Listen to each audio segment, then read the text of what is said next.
Assalamualaikum warahmatullahi wabarakatuh. Salam satu Malaysia, salam Malaysia Madani. Kita kudara pada malam ini seperti biasa tuan-tuan untuk membicarakan isu semasa. Bersama saya pada malam ini Saudara Mat, Saudara Wan Kuris, kita akan menjawab persoalan-persoalan yang anda bangkitkan insya-Allah. Dan saya yakin hari ini banyak persoalan-persoalan yang perlu kita jawab. Dan dalam masa yang sama juga, dalam mukadimah kita pada malam ini, saya ingin membuat sedikit teguran kepada kawan-kawan kita, terutamanya mereka-mereka yang mengakui konon-kononnya mereka ini penyokong Datuk Seri Najib, tapi kita pun bukannya tak boleh lihat telatah mereka kebelakangan ini, nampak gayanya macam macam dah apa ni, sekejap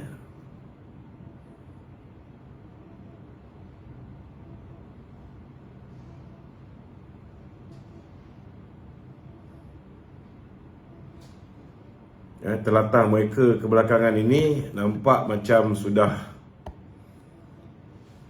lebih ke arah nak bersama dengan Perikatan Nasional. Saya nak beritahu dengan sahabat-sahabat yang mengaku diri mereka ni kononnya menyokong Datuk Seri Najib.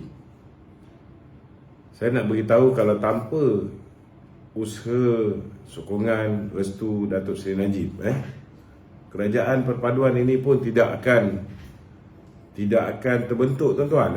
Jadi ramai orang tak tahu benda ni sebelum Datuk Zahid membawa kepada mesyuarat Majlis Kerja Tertinggi UMNO, sebelum dia berbincang dengan kawan-kawan dalam UMNO, beliau juga telah berjumpa dengan Datuk Seri Najib. Kita juga nak meyakinkan kawan-kawan di Sarawak juga, kita juga berbincang dengan Datuk Seri Najib, dan Datuk Seri Najib juga membantu tuan-tuan. Ini banyak benda yang ramai orang tidak tahu tuan-tuan. Namun hari ini segelintir mereka yang tidak berpuas hati dengan keputusan judicial review ataupun semakan kehakiman yang tidak menyebelahi pihak Datuk Seri Najib. Mereka hari ini menyerang kepimpinan Presiden UMNO, menyerang kerajaan perpaduan. Malah orang macam saya yang setiap hari memperjuangkan Datuk Seri Najib juga turut diserang dengan pelbagai fitnah. Dan saya nak beritahu mungkin mereka ni tak sedar, tindakan mereka ni menyebabkan orang-orang yang selama hari ni membela Datuk Seri Najib ni sedikit sebanyak terguris hati, dan akhirnya saya takut kerana mulut-mulut mereka ini, orang yang selama hari ini bersama dengan Datuk Seri Najib, ada yang menjauhi diri daripada perjuangan ini. Benda ni kena hati-hatilah. Benda ni kena hati-hati, kerana apa yang kita tahu dengan apa yang kamu tahu tak sama. Dan banyak benda dalam soal kes Datuk Seri Najib ni kita tak boleh nak cerita kepada umum tuan-tuan. Kita tak boleh cerita kepada umum. Tapi kalau bertubi-tubi diserang, saya nak tanya satu je. Kalau kalian menjatuhkan kerajaan yang sedia ada hari ini, kalaulah Presiden dijatuhkan, kalaulah Datuk Seri Azalina, kami ni semua nak dijatuhkan, siapa yang kamu nak angkat menjadi pemerintah? Adakah kamu nak mengangkat balik kerajaan Muhyiddin Yassin? Apa kepastian, apa jaminan bahawa kerajaan Muhyiddin Yassin yang kita semua tahu,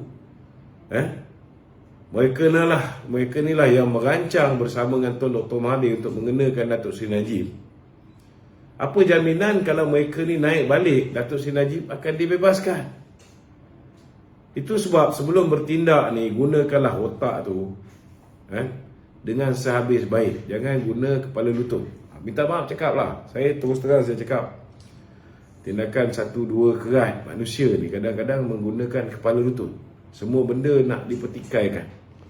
Saya ambil contoh hari ni, saya ada upload satu posting, satu orang kawan, saya pun tak tahu siapa dia ni, tapi saya tengok posting dia ni bagus. Maka saya pun post lah, sebab dia mengandungi fakta-fakta. Pertama sekali, bila mana saya lihat wajah Menteri Besar Kelantan, tuan-tuan, Menteri Besar Kelantan, kita lihat hari ini bergambar bersama Datuk Seri Anwar Ibrahim. Ni contohnya. So saya pun upload, dan orang yang upload gambar ni, tuan-tuan, dia ada membuat tulisan. Tulisan dia bagus. Selesai majlis peluncuran pembinaan stesen pertama ECRL di Tunjung, Kota Baru, yang merupakan titik permulaan bagi jajaran merentasi negeri Kelantan Terengganu. Faham? Dan berakhir di Pelabuhan Kelang, Selangor.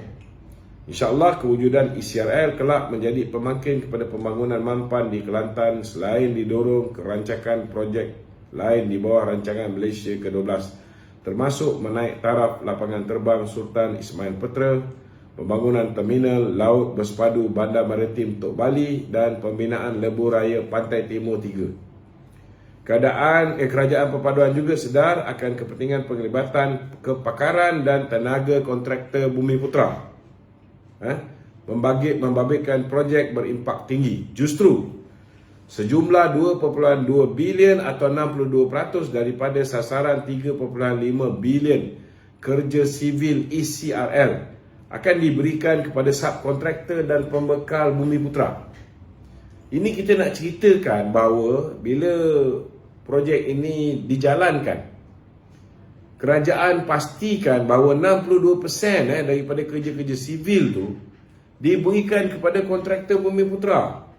Pada masa sama, pemberian kontrak pakej kerja minor works di sepanjang jajaran projek ECRL di negeri Kelantan, Terengganu, Pahang dan Selangor turut akan diberikan kepada syarikat kontraktor Bumiputera G1, G2 dan G3. Maknanya saya nak menyampaikan ada peluang untuk kawan-kawan kita. Semoga pelaksanaan projek ECRL ini berjalan lancar dan menepati jadual bagi mewujudkan perhubungan dua hala Pantai Timur yang berkesan. Setinggi-tinggi penghargaan dan terima kasih kepada Kerajaan Negeri Kelantan, negeri yang terlibat serta agensi berkenaan atas kerjasama erat dalam pembangunan projek ECRL. Kita pun tak tahu siapa yang menulis ni, tetapi saya cek data-data tu memang betul, memang ada untuk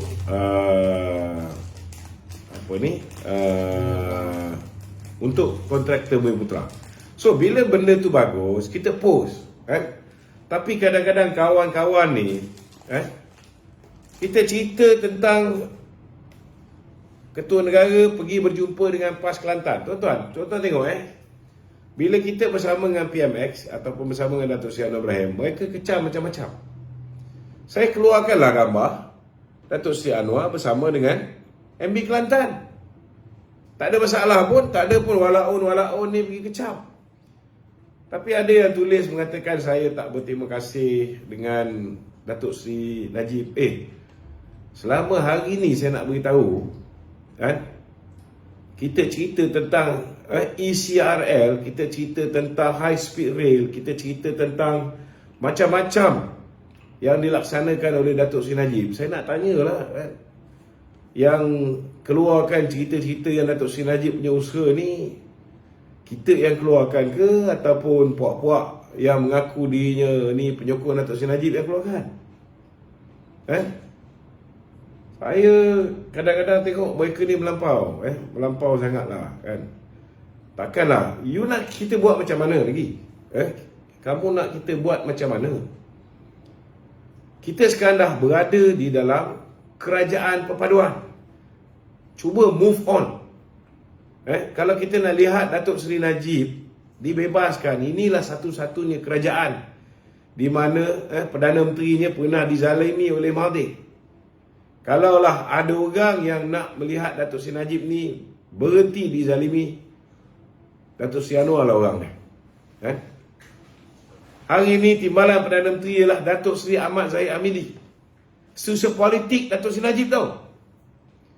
Kalau ada orang yang nak tengok Datuk Seri Najib dibebaskan, Presiden UMNO lah orang ni. Tapi kalau setiap hari kita duk menyerang orang-orang ni, you rasa lambat laun orang ni rasa kecil hati ke, terguris hati ke, atau orang ni makin sayang dengan penyokong-penyokong Datuk Seri Najib? Saya bimbang, takut perbuatan kamu ni menyebabkan orang rasa hambang. Perbuatan kamu ni ditafsirkan seolah-olah Datuk Seri Najib menyerang Presiden UMNO, Datuk Seri Najib menyerang Perdana Menteri. Dan akhirnya hasrat Mahathir untuk melihat UMNO ini berpecah belah akhirnya berjaya. Hasrat Muhyiddin untuk memecah belahkan kita akhirnya berjaya. Hasrat setengah-setengah orang yang kecewa tak dapat jadi Perdana Menteri, mengharapkan kerajaan ini runtuh supaya dia ada peluang balik jadi Perdana Menteri, akhirnya berjaya. Kalau kamu melakukan sabotaj ini dengan mewawarkan, kita pastikan jangan sampai kita undi Pakatan Harapan di negeri, di 6 buah negeri dalam pilihan raya negeri. Tindakan kamu ni menyebabkan akhirnya bukan Pakatan Harapan je kecundang. Bila kamu buat macam tu, kamu memboikot calon-calon daripada Pakatan Harapan, apa tindak balas yang kamu harap akan datang daripada penyokong Pakatan Harapan? Mereka juga akan boikot calon daripada Barisan Nasional. Jadi sebenarnya kamu ni kerja untuk siapa? Kamu dibayar untuk membantu siapa?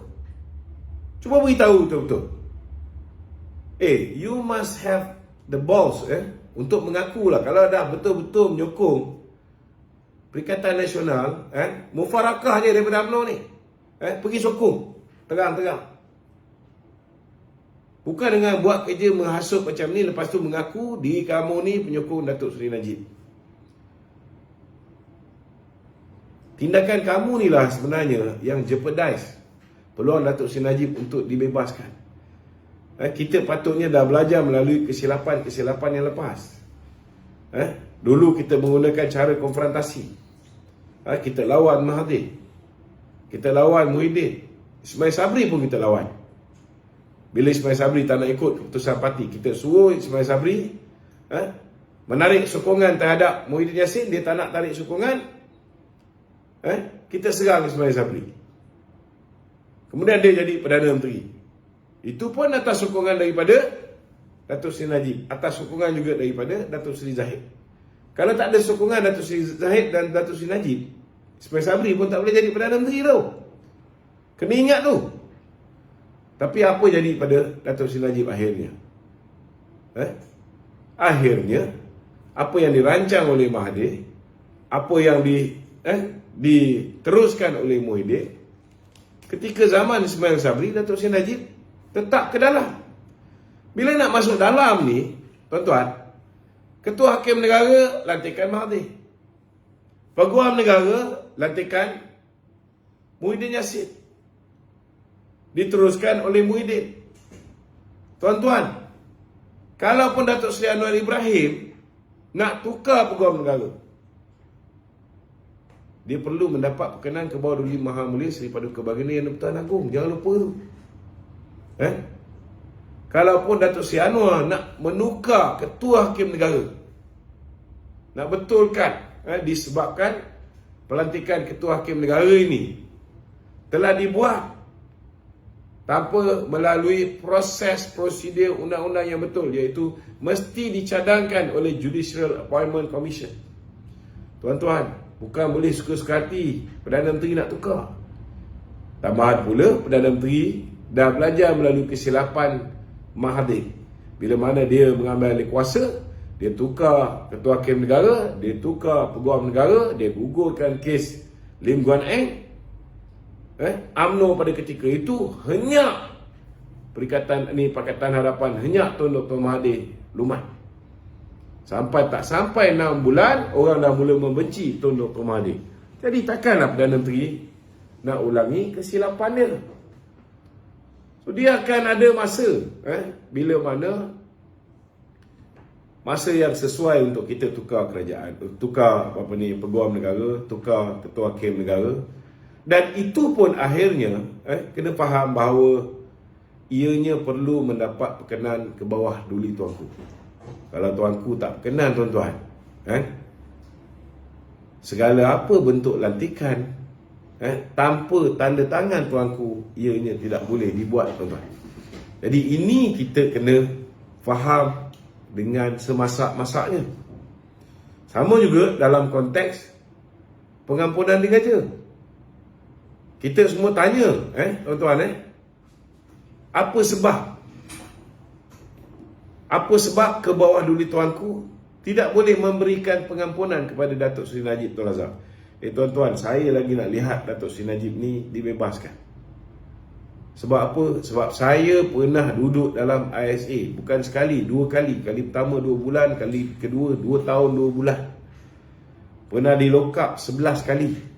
Tuan-tuan, saya tahu macam mana perasaan duduk dalam penjara ni.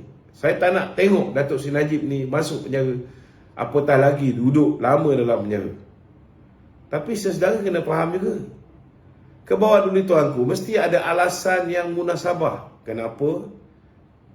Kenapa petition pengampunan diraja yang dibuat oleh Datuk Seri Najib tidak dipertimbangkan untuk didengari buat masa ni? Apa sebab kita tak tahu. Hanya ke bawah duli tuanku je tahu. Sebab ada dia nak ikut prosedur betul-betul. Apa prosedur betul-betul? Kalau ikut prosedur lembaga pengampunan, untuk membolehkan seseorang itu memohon pengampunan, prosedur dia tuan-tuan, dia mesti menjalani hukuman sekurang-kurangnya 1/3. Kalau kes ni nak dibawa, maknanya pengampunan diraja kepada Datuk Seri Najib ni nak dibawa kepada lembaga pengampunan diraja, ianya mesti melalui 1/3. Maknanya kalau 12 tahun hukuman Datuk Seri Najib, dia kena 4 tahun baru boleh masuk lembaga pengampunan. Itu sebab Datuk Seri Azalina menegaskan dalam mesyuarat MKT UMNO bahawa walaupun ikut prosedur begitu, tetapi kita lihat dalam kes yang melibatkan Datuk Seri Anwar Ibrahim tahun 2018, 5 hari selepas Tun Dr. Mahathir mengangkat sumpah ke bawah duli Sultan Muhammad kelima, Sultan Kelantan, yang di-Pertuan Agong ketika itu, telah menggunakan kuasanya di bawah perkara 42 Perlembagaan Persekutuan untuk memberikan pengampunan diraja kepada Datuk Seri Anwar Ibrahim. Jadi tuan-tuan kena faham, kena faham. Memang ikut prosedur kena tunggu 4 tahun. Tetapi kalau ke bawah duli tuanku, dia nak ambil risiko, dia tak peduli apa orang nak kecam, maka dia boleh buat. Tapi kena faham juga senario ketika itu. Ketika itu ke bawah duli tuanku Sultan Muhammad memang tak nak dengan Tun Dr. Mahathir sebagai Perdana Menteri. Tuan-tuan pun tahu bagaimana raja-raja Melayu ni cukup membenci dengan Tun Dr. Mahathir. Bukan kita je menyampah dengan dia, raja-raja Melayu lagi menyampah. Sebab dia lah orang yang telah menghapuskan apa yang dipanggil sebagai immunity raja-raja Melayu. Dia tarik kuasa raja-raja Melayu, dia menjadi maharaja. Itu sebab memang Sultan Kelantan antara orang yang cukup marah dengan Tun Dr. Mahathir. Kita lihat Tan Sri Anwar Musa yang menyokong kepimpinan Tun Dr. Mahathir ketika itu, yang membantu Tun Dr. Mahathir.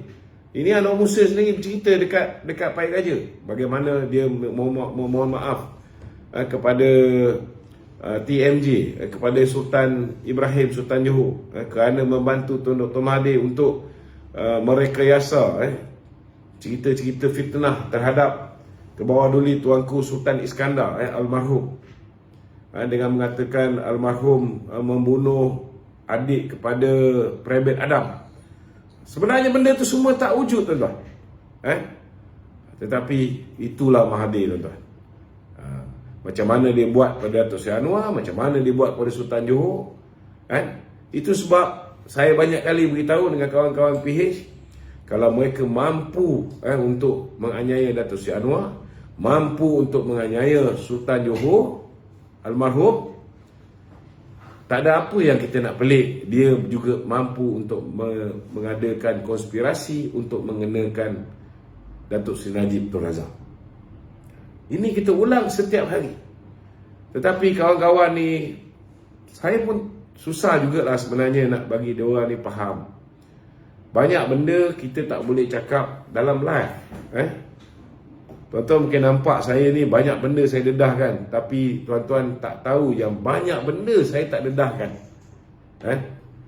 Hati ni cukup sakit, tapi ada benda kita boleh cakap, ada benda kita terpaksa tahan sabar, tuan-tuan. Ada benda yang kita terpaksa tahan sabar. Hanya Allah Ta'ala je yang tahu, saudara.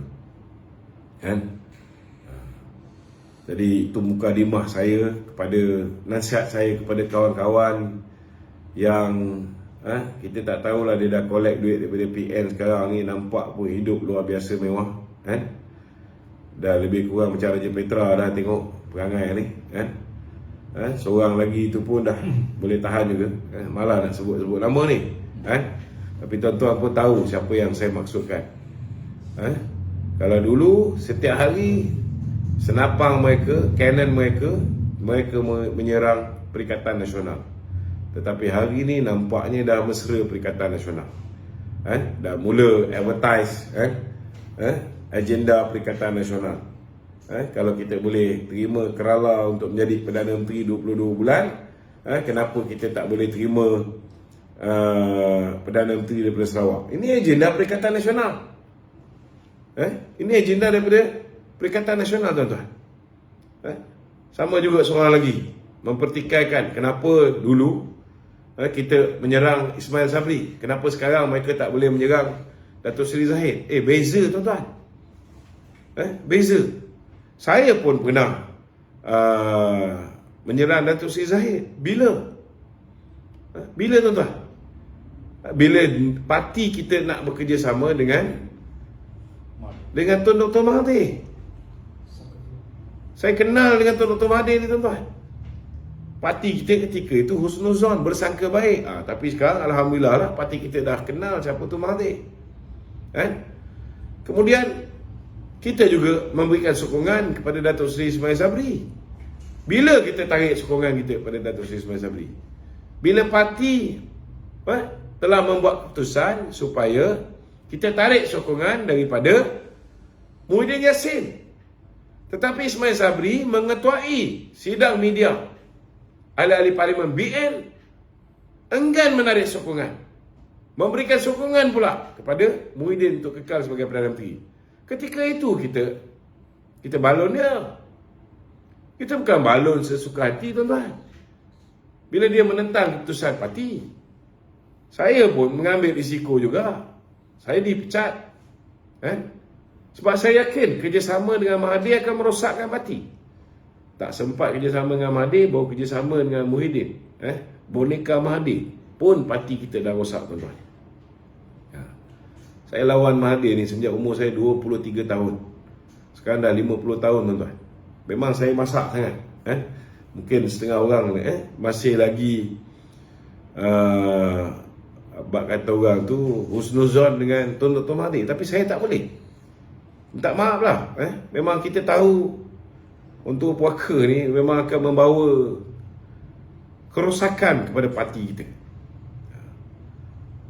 Itu kita kena jelas. Sama juga bila parti akhirnya mengambil keputusan menyokong Datuk Seri Ismail Sabri sebagai Perdana Menteri. Kita memberikan sokongan kepada Datuk Seri Ismail Sabri. Buka balik. Walaupun kita balon dia masa dia jadi timbalan Perdana Menteri, ketika dia menyokong Muhyiddin Yassin, bila parti buat keputusan sokong dia sebagai Perdana Menteri, kita sokong dia balik. Kita ikut apa keputusan parti. Cuma, tuan-tuan, bila parti mengambil keputusan meminta supaya Datuk Seri Ismail Sabri membubarkan Parlimen. Dia tak nak bubar. Sama jugalah tentang isu ROS. Keputusan dah ada, tetapi dia tak nak keluarkan keputusan. Kena balon dengan Presiden, baru dia beritahu rupanya ROS dah lepaskan pindahan perlembagaan UMNO. Belum lagi cerita sebelum tu, kita buat, bila time kita buat mesyuarat, nak buat pindahan tu melalui Perhimpunan Agung UMNO, semua senyap. Dah selesai, Perhimpunan Agung UMNO dah luluskan, baru beritahu nak kena buat melalui Perhimpunan Agung Khas. Kena panggil satu mesyuarat khas pula, Perhimpunan Agung Khas, khusus untuk buat pindahan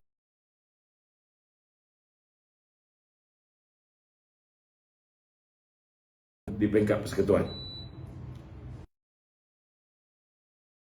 Kita ni tuan-tuan, kita menegur pemimpin kita ni bila mereka ni lari daripada landasan perjuangan. Bila mereka ni secara senyap-senyap membuat perjanjian dengan Muhyiddin, sedangkan bila ditanya dalam mesyuarat Majlis Kerja Tertinggi, dia kata tidak ada sebarang perjanjian. Bila dah keluar bukti tu, macam mana kita tak belasah? Macam mana kita tak belasah, tuan-tuan? Jadi bagi orang yang baru masuk UMNO ni, kita bagi peringatan lah, kita bagi peringatan. Kalau baru belajar nak masuk UMNO ni, ikutlah cara UMNO. UMNO ada disiplin parti dia. Kalau tak, boleh balik semula. Dia nak balik semula ke amanah ke, dia nak balik semula ke apa ni, parti PAS dia ke, baliklah, tak ada masalah. Okey, kita ada apa? Kita ada TikTok. Ada orang Mino Drama. Halo? Halo?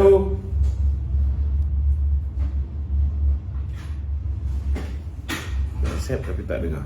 Halo? Okey, ada soalan lain? Begitu. Ya. Jadi kalau kita lihat sekarang ni, Ya. terdapat orang-orang yang mendesak Ya. supaya Datuk Seri Najib bebaskan. Dia nak guna apa saja cara tanpa mengikut undang-undang, melanggar undang-undang. Benda ni Okey, sekarang ni kita kena faham, kita kena faham. Sebelum ni, selepas Datuk Seri Najib kalah di peringkat Mahkamah Persekutuan, dia menggunakan semakan kehakiman. Dia menggunakan semakan kehakiman. Okey. Bila semakan kehakiman, kita tewas, barulah Datuk Seri Najib, bak kata orang tu, bersetuju, supaya proses seterusnya ialah melalui proses pengampunan diraja. Tetapi seperti mana yang saya cakap, bila Datuk Seri Najib pada, kalau tak silap saya, pada 3 September 2022 melalui peguamnya Tan Sri Syafiee memohon petisyen pengampunan daripada Kebawah Duli Yang Maha Mulia Seri Paduka Baginda Tuan Agong. Bila list siapa yang memohon pengampunan tu sampai kepada Kebawah Duli Tuanku, kali ni Tuanku memilih untuk mendengar 10 orang.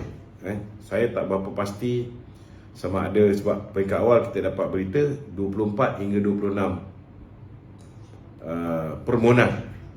Tetapi akhirnya selepas 28 hari bulan 4 itu, yang disahkan oleh Setiausaha Majlis Pengampunan Diraja ialah sebanyak 10 kes saja yang telah pun didengari oleh Lembaga Pengampunan Diraja. Dan di dalam 10 kes itu tidak ada kes yang melibatkan Datuk Seri Najib. Maknanya pengampunan diraja, petisyen yang dipohon oleh Datuk Seri Najib tidak dipertimbangkan. Dan mengikut ianya akan dipertimbangkan sekiranya ianya mengikut prosedur. So dalam arti kata lain, bagi orang yang tak faham apa maksud ikut prosedur tu, macam saya sebut dah, ikut prosedur tu maknanya Datuk Seri Najib perlu lalui minimum 1/3 daripada tempoh hukuman. Yang cerdik pandai ni, kalau dia ada idea yang lebih baik untuk nafikan kuasa tuanku ni, beritahulah kita. Macam mana boleh pintas benda ni? Beritahu kita. Kalau bijak sangatlah, kan?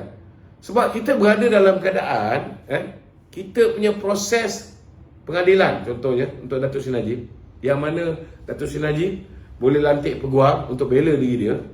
Ianya dah berlaku di Mahkamah Tinggi, ianya dah berlaku di Mahkamah Rayuan, ianya sudah juga berlaku di Mahkamah Persekutuan. Okey. Tiga-tiga mahkamah tu dah selesai. Tiga-tiga mahkamah tu sudah selesai. Dan selepas 3 mahkamah tu, Datuk Seri Najib menggunakan satu platform lagi, iaitu semakan kehakiman. Sebenarnya saya ada tanya, saya cuba jugalah tanya dengan beberapa orang peguam. Ada peguam yang mengatakan bahawa Datuk Seri Najib boleh juga buat satu lagi semakan kehakiman, tak ada masalah. Tapi ini atas budi bicara Datuk Seri Najib. Kalau beliau mahu juga buat semakan kehakiman, beliau boleh buat. Boleh cuba. Boleh cuba. Sebab kemungkinan besar yang mendengar tu orang lain. Boleh cuba. Cuma kalau tanya kepada saya, secara peribadi saya merasakan Datuk Seri Najib mungkin sukar nak mendapat keadilan. Itu ialah Ketua Hakim Negara yang dilantik oleh Tun Dr. Mahathir. Orang nak cakap apa, itu terpulang pada orang. Tapi itu pandangan saya. Kalau orang nak kata pandangan saya silap, terpulanglah. Tapi kalau ada orang kata Datuk Seri Najib boleh mendapat keadilan di dalam mahkamah hari ini, cubalah. Buat saya makan lagi sekali. Tapi kalau tanya dengan saya lebih yakin kalau lepas kita selesai pilihan raya negeri ni, mungkin kerajaan perpaduan ini akan mohon sekali lagi kepada ke bawah dulu tuanku untuk meminta pertukaran ataupun membetulkan kaedah pelantikan Ketua Hakim Negara. Dan mungkin akan mempertimbangkan bagaimana kedudukan peguam juga. Kita tengok hari ini peguam negara pun dah mula diserang oleh puak-puak yang pro Tommy Thomas, puak-puak yang pro Maria Chin, puak-puak yang pro siapa nama? Ambiga. Jadi tak mustahil besok lusa kita boleh dengar Hakim Nazlan mungkin boleh didakwa. Tak mustahil. Mesti ada sebab juga kenapa tiba-tiba peguam negara yang sebelum ini dipertahankan bermati-matian oleh puak-puak ni tiba-tiba diserang pula. Mesti ada sebab. Betul tak? Mungkin mereka dah dengar daripada dalam bahawa Hakim Nazlan mungkin didakwa bila masa. Jadi benda-benda macam ni di luar kemampuan kita. Kalau saya ni ada kuasa, dah lama dah kita bebaskan Datuk Seri Najib. Tapi kuasa tu bukan di tangan kita. Bukan di tangan kita. Jadi adakah dengan menyerang kepimpinan kita dalam UMNO, parti kita sendiri, akan menguatkan parti kita? Jadi tindakan puak-puak ni menyerang Presiden, menyerang Datuk Seri Azalina, menyerang orang yang mempertahankan Datuk Najib dalam parti, menyerang kepimpinan UMNO. ini akan menyebabkan akhirnya ahli-ahli yang termakan dengan cerita-cerita bodoh mereka ni, akhirnya mereka boikot pilihan raya. Bila boikot pilihan raya, apa akan jadi? Yang akan kalah ialah semua orang yang duduk di dalam kerajaan perpaduan.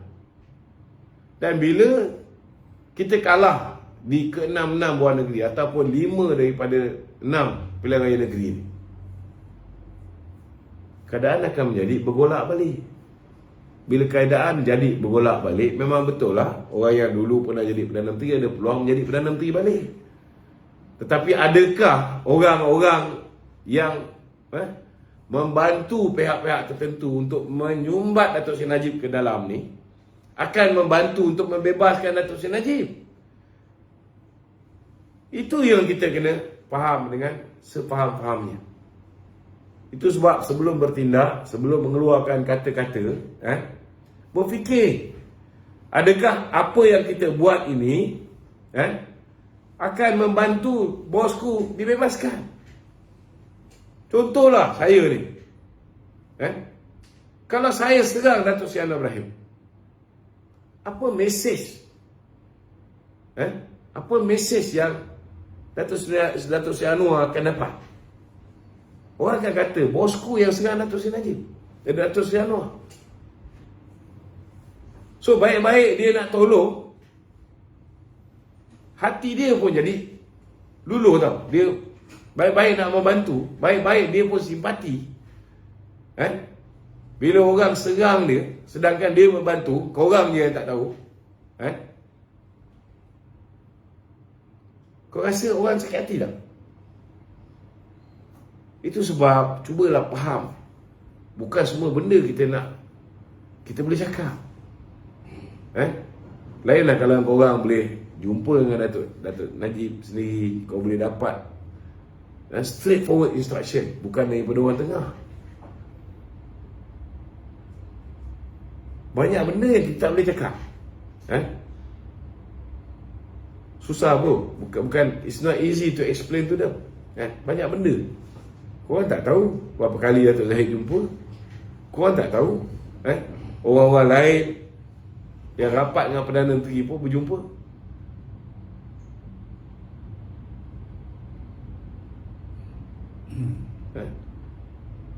Kalau adalah arahan untuk menyerang kerajaan hari ni, aku orang pertama akan tahu lah. Aku orang pertama akan tahu. Aku tak fikir ada orang yang sanggup tadah badan ni untuk buat kerja lawan kerajaan ni. So kalau tak tahu, diam-diam. Kadang-kadang ada masanya kita lebih baik diam diri. Korang tak tahu macam mana orang atas ni, apa perancangan dia, macam mana hubungan baik dia orang. Tapi janganlah, jangan sampai perbuatan kita ini akhirnya menjadikan Datuk Seri Najib sebagai mangsa. Kerana mulut kita, akhirnya Datuk Seri Najib pula yang menjadi mangsa. Aku pernah menjadi mangsa, dituduh kerana serangan kita terhadap Datuk Seri Ismail Sabri, kita pula dituduh punca bosku masuk dalam penjara. Ada orang cakap macam tu kerana mulut Luqman. Takkanlah kerana mulut aku Datuk Najib pula yang kena masuk penjara. Betul tak? Tetapi nak buat macam mana? Mulut manusia, kita tak boleh nak kawal. Okey, ada lagi? Okey tu.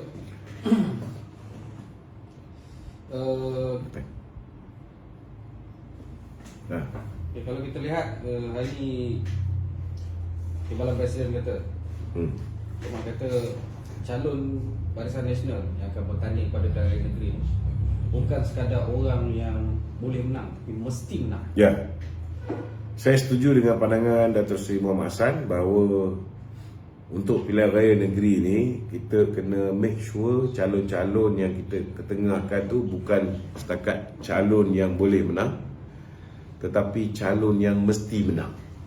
Contohnya di Selangor, Di Selangor ni saudara, ada 40 kursi yang dulu Pakatan Harapan menang. Dulu daripada 56 kursi, 40 kursi dulu Pakatan Harapan menang. Dia menang lebih. Tetapi kalau ikut jumlah undi yang diperolehi di dalam pilihan raya umum. Sebab sekarang ni kita tak boleh tengok dulu kursi tu dia orang menang. Sebab dulu tidak ada undi 18. Jadi selepas pilihan raya umum yang ke-15, setiap DUN tu kita dah buat perkiraan. Kalau lawan antara PH campur BN lawan dengan PN, siapa menang kawasan tu? Kalau lawan di antara PH campur dengan PH dengan versus BN, siapa undi lagi banyak? Kita dah buat kajian tu.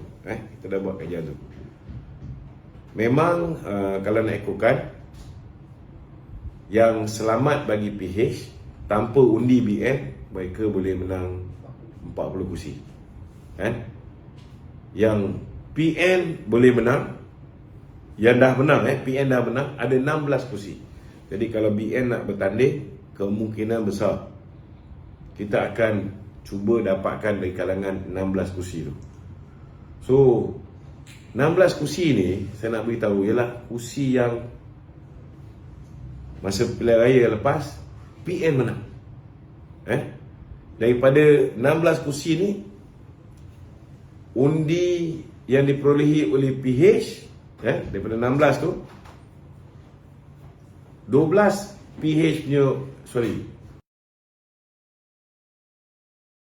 punya undi lebih banyak daripada BN. So kalau nak ikutkan, kalau kira konsep macam tu, daripada 16 tu 5 je lah BN boleh bertanding.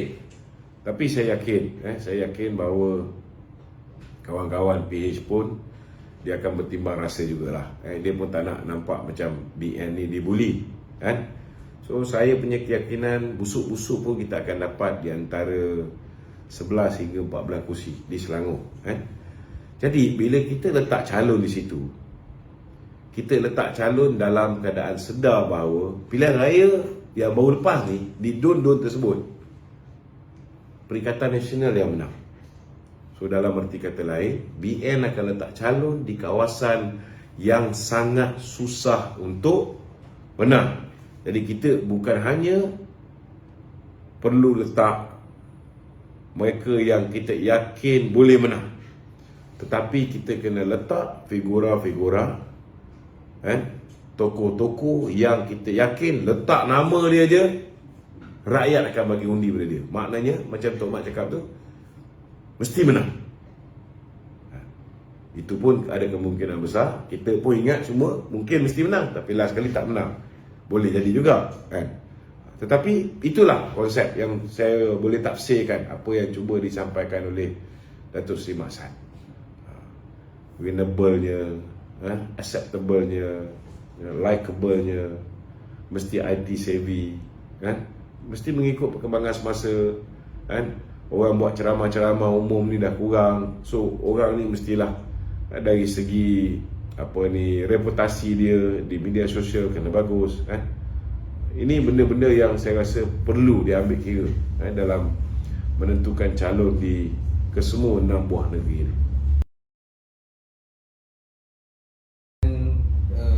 Kongsi yang kita sedang bernegosiasi dengan banyak parti lah, maksudnya komponen PH dan BN kan.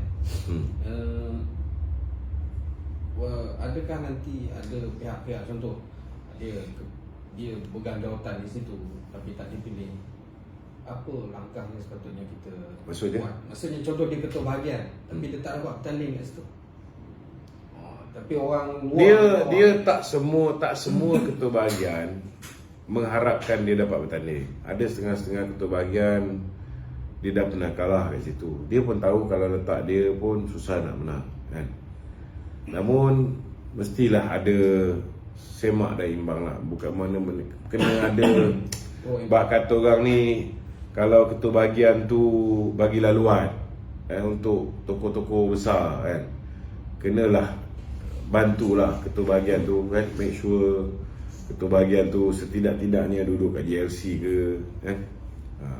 Itu pun saya nak jawab juga. Ada juga orang bangkitkan bila mana ketua pemuda menyatakan supaya lantikan politik ini dihentikan. Saya nak beritahu amalan Barisan Nasional daripada dulu JLC ni memang ada lantikan politik. Ada kalanya kita lantik profesional, ada kalanya kita buat lantikan politik. Kena ingat macam mana ketua-ketua bahagian, macam mana ahli-ahli parlimen dengan gaji mereka yang kecil. Setengah orang tak faham benda ni tau. Dia orang ingat dengan gaji tu itu untuk ahli parlimen ni hidup makan gaji. Sebenarnya gaji ahli parlimen kat Malaysia ni sangat kecil kalau dibanding dengan Singapura. Itu sebab kadar korupsi dekat Malaysia ni tinggi. Jadi jawatan-jawatan GLC, jawatan-jawatan pelantikan politik itu sedikit sebanyak membantu ketua-ketua bahagian kita, membantu ahli-ahli parlimen kita untuk serve rakyat. Bukan dia orang ni nak jawatan GLC tu untuk diri dia orang sendiri. Tak nafikanlah ada orang yang mengharapkan begitu. Tapi rata-rata pemimpin-pemimpin UMNO ni, dia orang ni establish dah kan? Tapi tak semuanya establish. Jadi bila kita letak mereka di agensi-agensi tersebut setidak-tidaknya mereka ada peruntukan-peruntukan khas yang mereka boleh usahakan untuk membantu. Contohnya lah golongan gelandangan ke, golongan ibu tunggal ke, golongan-golongan OKU, orang kurang upaya, dan membantu untuk menyelesaikan masalah rakyat. Contohnya macam MARA, setidak-tidaknya boleh bantu untuk anak-anak kita, anak-anak ahli kita yang nak masuk MRSM ke dan sebagainya ke. Setidak-tidaknya kita boleh membantu untuk mempermudahkan. Tapi dia tetap kena memastikan, contohnya lah kalau nak membantu anak orang UMNO lah contohnya, ataupun anak orang PKR masuk dalam MRSM, minimum requirement kena penuh. Saya banyak juga tolong anak orang masuk MRSM ni, tapi anak saya contohnya masa yang anak saya yang sulung, dia mohon MRSM tapi syarat minima tak lepas. Dia dapat 4A 1B je, tak lepas, tak masuk. So mesti cukup syarat.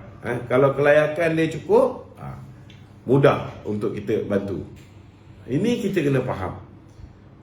Ada sebab kenapa kita letak orang politik di kedudukan GLC ni. Kerana mereka inilah berada di barisan hadapan dalam menangani isu-isu rakyat. Kalau kita letak semua profesional, bukan semua profesional tu boleh menyelesaikan masalah rakyat. Bila banyak masalah rakyat tidak dapat diselesaikan, last sekali yang kena bantai kerajaan. Kerajaan tu siapa? Orang politik. So kena faham kena faham benda ni lah.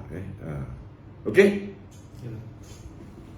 Okey, saya ucapkan jutaan terima kasih kepada semua yang mengikuti live pada malam ni. Saya rayu supaya tuan-tuan tolong share live kita supaya kita dapat memberikan kefahaman kepada seberapa ramai yang mungkin. Dan bagi mereka yang tak boleh nak share, saya cadangkan saya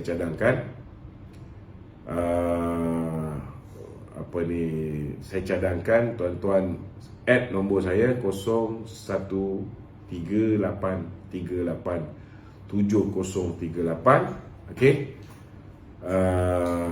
add nombor saya ni, masukkan di dalam grup WhatsApp tuan-tuan 0138387038.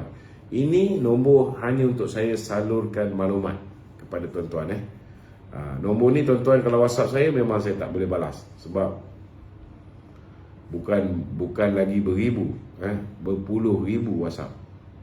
Memang saya tak boleh balas, tak mampu saya balas. Saya kalau nak WhatsApp saya 012-332-0000. Kalau ada benda penting, WhatsApp lah. Kalau nak tanya hantar WhatsApp hai ke apa benda ke, kan? Kalau boleh elak lah, kan? Sebab tuan-tuan akan jamkan telefon saya, kan? Kalau benda penting, jangan WhatsApp, telefon saya. Nombor tadi tu 0123320000. Assalamualaikum warahmatullahi wabarakatuh.